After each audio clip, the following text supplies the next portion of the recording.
Hi, this is Kathy Vick, Deeply Awake. I have one more thing to say this morning. I just watched that forgiveness video twice and was moved to tears both times. Not necessarily by the words, but what was carried in that message and being broadcast so loudly. I wonder if you can feel it. And I wonder if you understand, if you have a concept of how revolutionary this thinking is. Can you feel it? Can you feel it?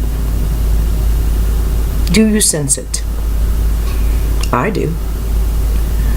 And with it comes the thoughts that circulate within me, and often have, as I've been writing and transported by a sort of bliss at the enormity of the beauty I see. And I will tell you, I read sometimes what I've written. I look back now and see how everything has been so well referenced. It's just bizarre. The Deeply Awake Library will it correlates very nicely, and it's just freaky deaky how all this fits together, and is a testament to the simple concept of just paying attention and listening already. But with all of these, appreciations come a thought group that is mean, insistent, violent, arrogant. And that is the concept of grandiosity. I used to think it quite odd that the people who were sitting in their little cardigans and atomic can shoes, leading ordinary lives, as evidenced by, their simplicity of mind, frankly. To sit there and say that someone else is grandiose, it seemed a bit arrogant, to be honest with you. Really?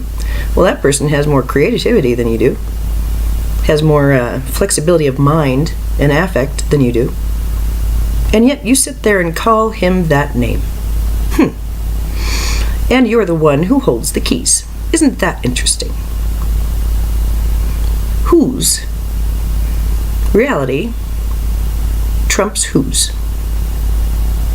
This has come through again and again and again. And at the beginning, when I was thinking revolutionary thoughts, such as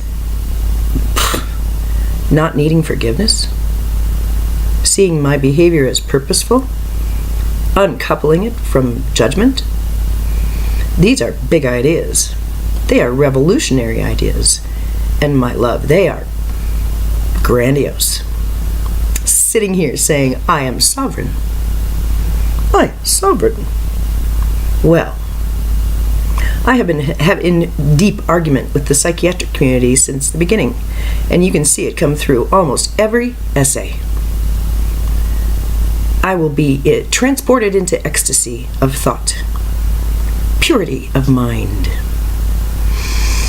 resonance of soul, and there it comes. Well, anybody looking at this would think, wow, wow, wow, wow, wow. And then I would bring up the arguments. And these are arguments that are real, and they pay for mortgages. Thank you very much.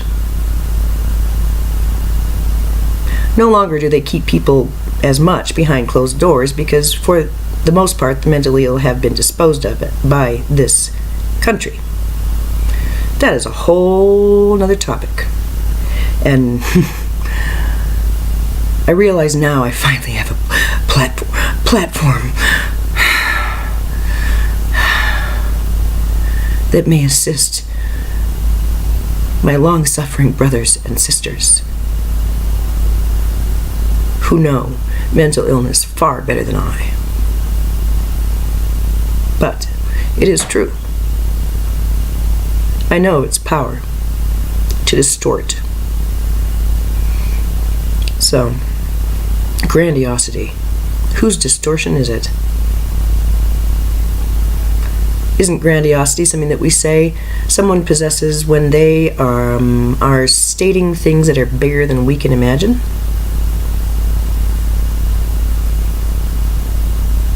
Do you understand that since I was a girl, I understood I was going to be famous? I understood I was going to be an author. I understood that I was going to be well beloved by many people. Not all. And I didn't want that. Who cares? I wanted the intellectual devotion of those who I respect. I wanted people to understand what I carried. And if I had shared any of that, if I had not seen that documentary on mental illness and got a little mad myself, knowing full well I was going to be taken away. I was afraid I was going to be taken away. Those were the words over and over and over in youth. In adulthood, all through my life, I have worried that I would be taken away and put away. Why would I have worried about that? I did that to myself. I silenced myself because I saw that people around me didn't and wouldn't and couldn't understand. And so I kept my mouth shut and somehow regulated my behavior so that I could keep out of jails and psychiatric institutions. But it was only by the grace of God.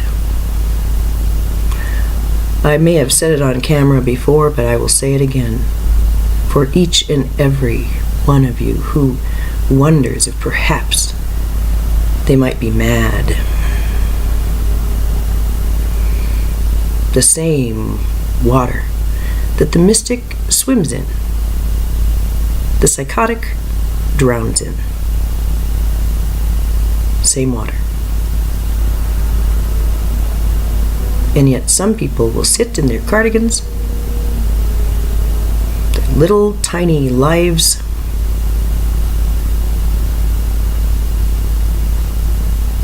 speak from hearts that are not on fire with God or love or compassion.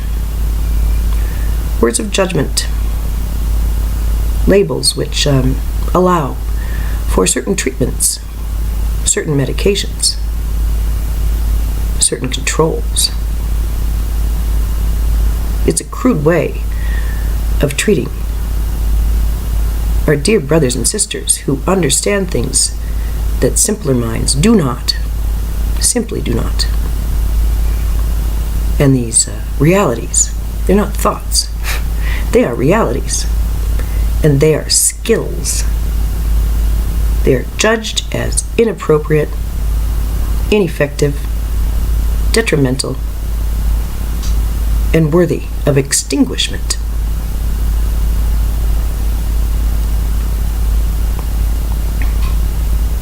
Can you see why it might be hard for me to be a psych nurse anymore?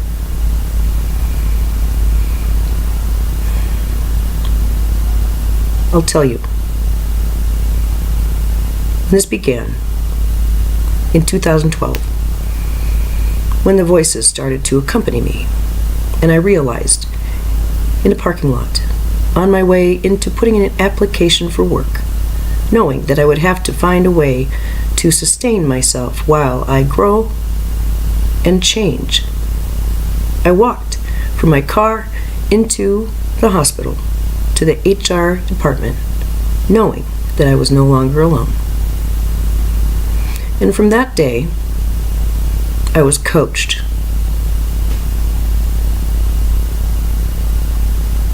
And the instruction I received to function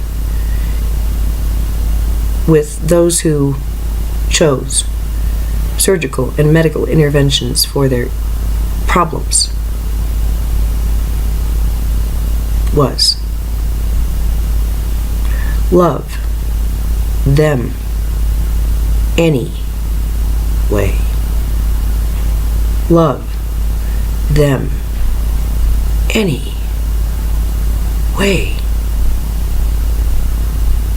Love them anyway. That doesn't mean ignoring stuff. Not at all. It means knowing that when someone comes to me in anger, they are in pain. They wouldn't act that way if they knew that they were safe. They just wouldn't. And if they knew that they were standing in front of their grandma, those words would never escape their lips. And I'm quite certain they would probably say thank you. I cannot tell you how many shifts, it is not possible to count, how many hours and days I have spent in the position of absolute love toward patients, and not once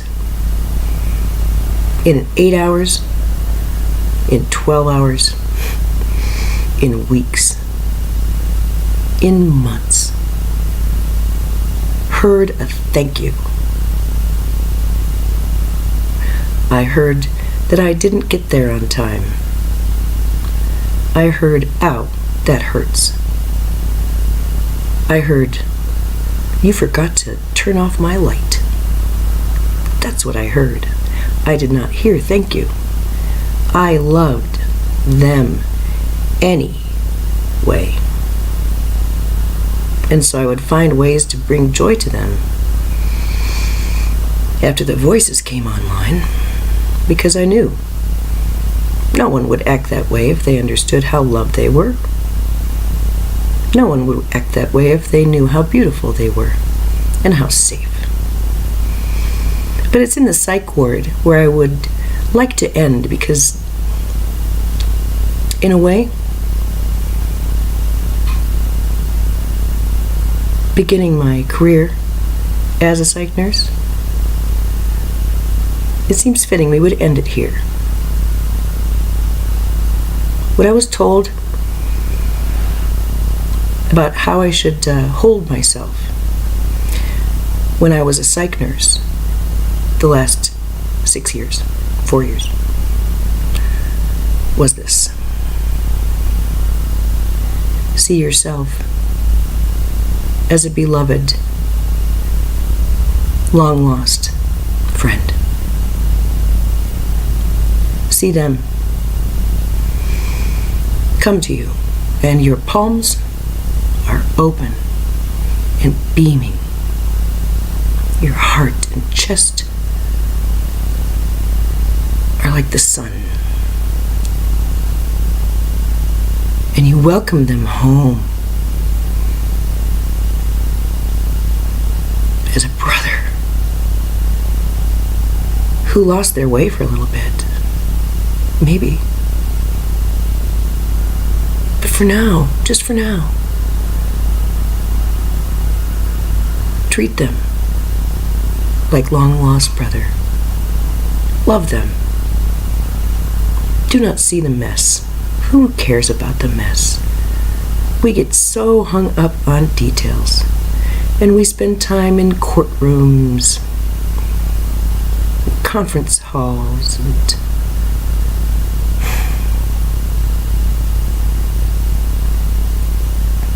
intense fighting between ourselves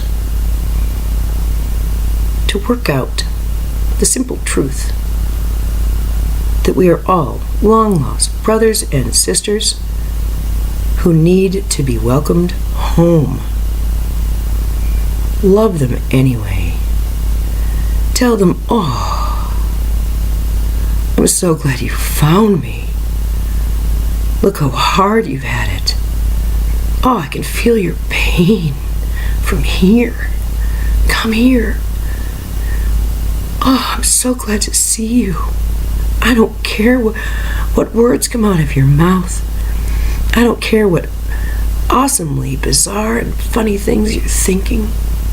I don't care of the mess that you make just as you walk through your day, a freaking wrecking ball of humanity. You are my brother. You are my sister. Can't you see I love you? This is how I was helped to cope those last 4 years. Those were the lessons that were taught me those last 4 years. I felt myself a lesser human being because I wasn't able to transfer that to the general population, even to loved ones sometimes. Only if someone was in a hospital or whatever. Then it was easy. So it's been my path to try and figure out how to do this with those who I felt I needed something from. Sensing a deep incompletion in myself and recognizing in the other, whether it be parent, sibling, loved one, beloved, lover, friend, this greater thing. It's been hard. It's been a shedding of expectation, perhaps, but more understanding there is no need for anyone to give me it, and acknowledging the rapture that I feel when it's given to me freely. Do you understand what it's like to walk around and love this much, this hard, and to have everyone blossom around me because they can feel it? And yet I have not encountered many who understand the depth of what they are being given. And so it's a lonely road. Once in a while. Yeah. And yet, I stand alone, singular, unmet.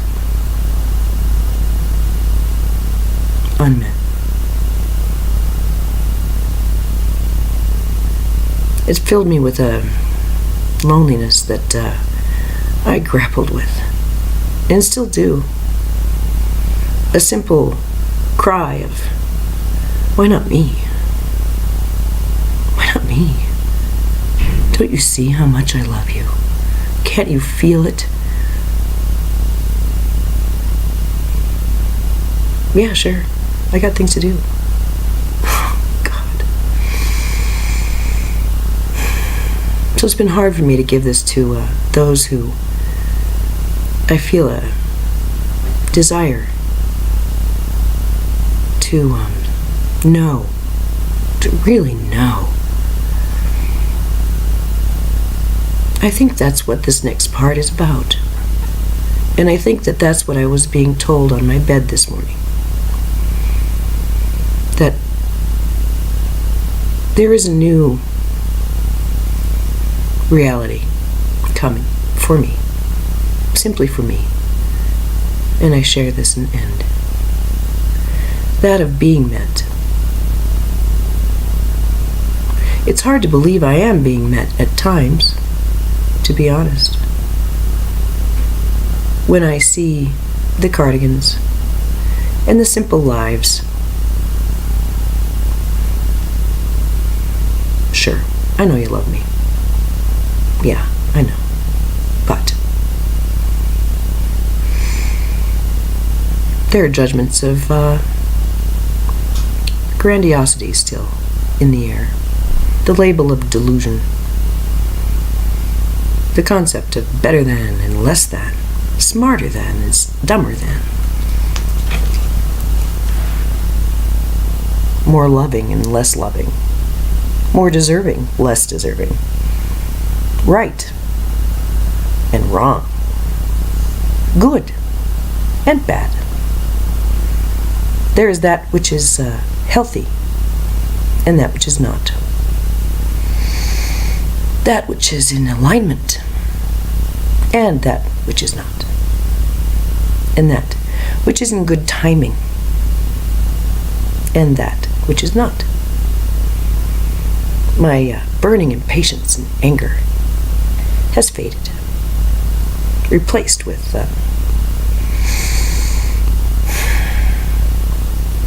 deep understanding, profound compassion.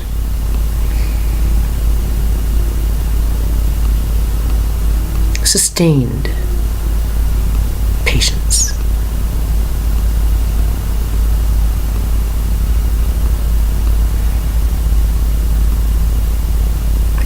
An incomprehensible devotion to each and to all. Somehow withstanding it all of the misunderstandings, all of the labels, all of the judgments. And my brother, my dear, dear brother would say, "O ye of little faith,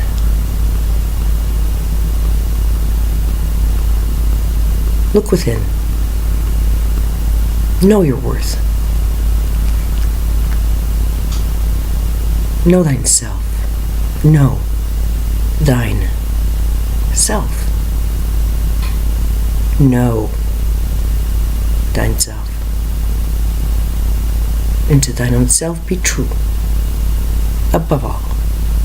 Above all, I can stand proud because I know I have a magnificent ability to love self and other, unmet or met, doesn't matter, really. What matters is the love. I realize this is long and I don't care, because I want to talk about the thing that started it all. It makes sense that we would end it this way. As I mentioned in a video, as I have written, I wish to conclude with this. My son showed me. I asked my son prior to, it was the triggering event, actually. I don't think that he'll mind me saying, "Hi, Minky." Isn't she cute? He was talking about someone who he loved. And my dear one was perhaps 7. That he was aware of this profound reality streaming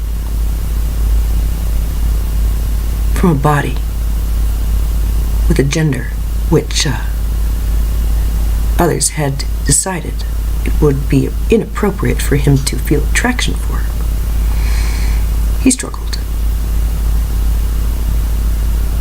But that wasn't the issue. The issue was that my little boy was unmet. Oh, he loved. Oh, he loved. Oh, he loved so much. And he was unmet, unanswered, uninvited, unadored. And I held him. I went quiet. I thought that my words were harmful. And in that silence, he asked me to speak. And so I said, "Dear one, understand. There's something going on here that's very, very important. Honey, how does it feel in the morning, when you start your day and you see your beloved's face in the hallway.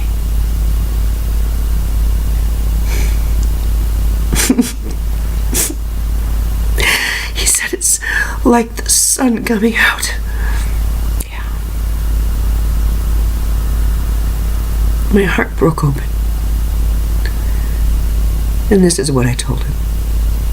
This is what created an experience which opened me up, made me whole, and brought me home. I told him, I think that when that happens, especially for the first time, it's the greatest gift another can give you. Because when you look at that little face, when you feel like the sun is coming out, what's happening to your heart?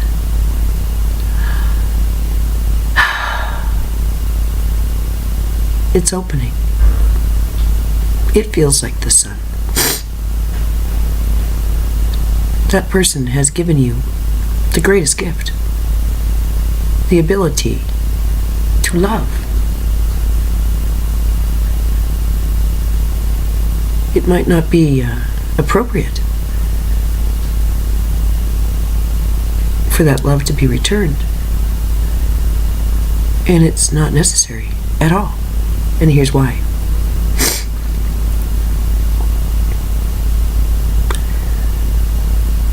Sometimes we become involved with one another in order to wake up their hearts, to turn them on like the sun. That gift is enough. And it seems almost undignified to ask for something more.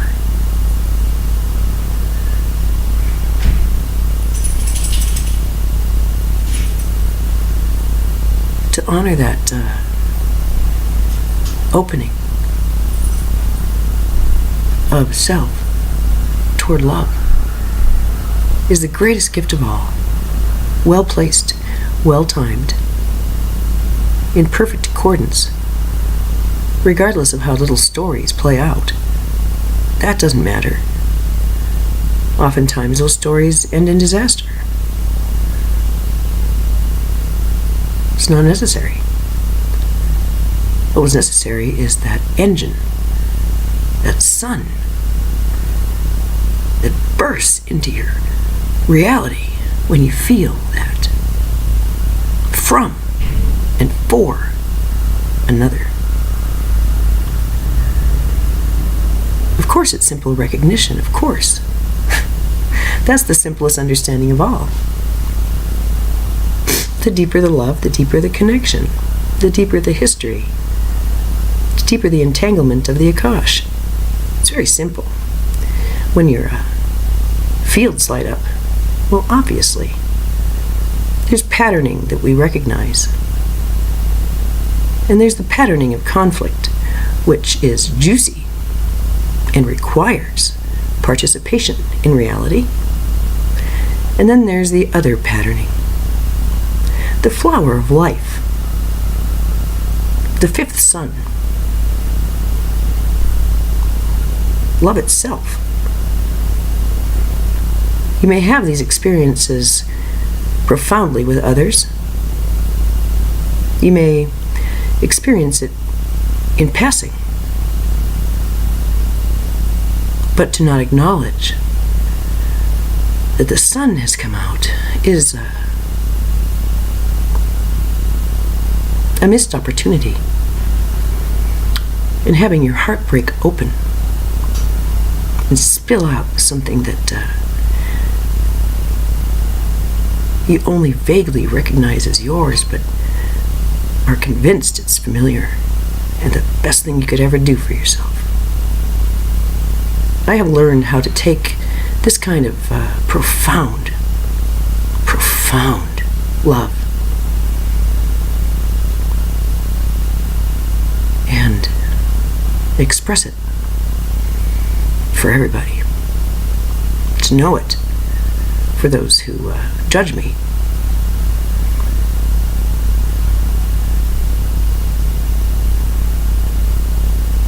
To pattern it for those who don't know how. This has been a morning of talking about being met and unmet, about the two sons, about forgiveness, and about that thing that rides above and sings below, which is so much more than these simple concepts that we have required all of us believe, all of us participate in. And if we do not, well, there are places where those people go. Right now, those places are much darker than they used to be. Run by people who are mad with greed and retribution and bloody violence, profound confrontation. And our brothers and sisters willingly put themselves in positions where they are harmed by this consciousness. Brutality working itself out. And it's a psychodrama in which I choose not to play anymore. Because it hurts, and it's mean, and it's small.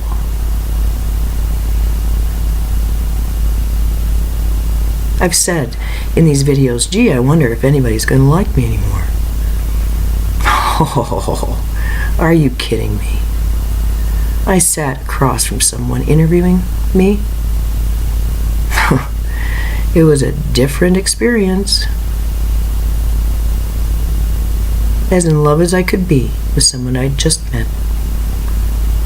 So happy to reveal my love for their endeavors, which others would judge as inferior, deviant, and dangerous. So of course, my dear, that's where I'm going to work. You better believe it. Around people who are judging themselves very severely and are in fear and shame. Let them come. Welcome. How are you today? Can I help you? Oh, those are really good. But I know of something a little bit better. Depends on what you want. Tell me more. Oh yeah. I spun that room. I'm home. I am met. I am met moment by moment by my God. Who guides me and speaks to me and rewards me and loves me. Who sees me and honors me and indulges me and adores me. Who counsels me and soothes me and calms me and steadies me. Who instructs, who enlivens, who reminds,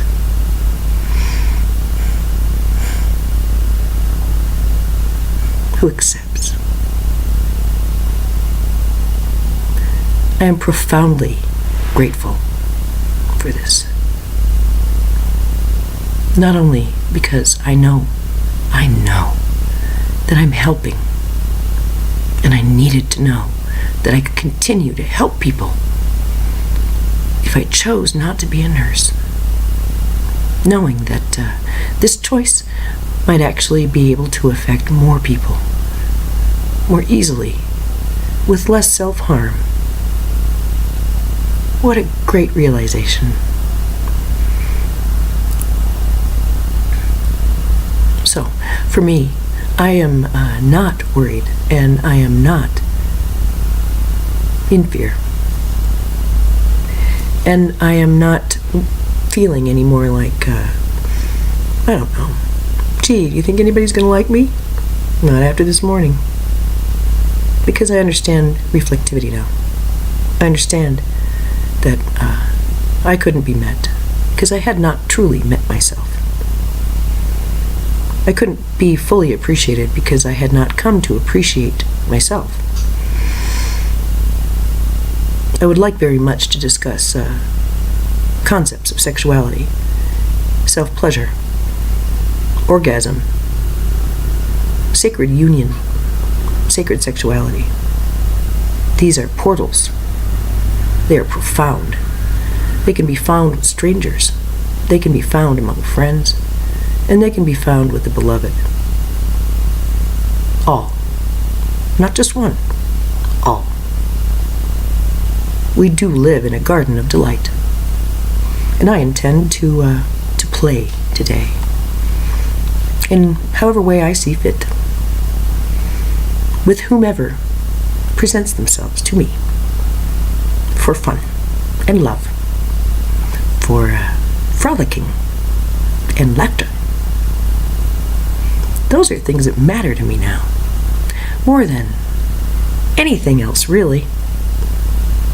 More than anything.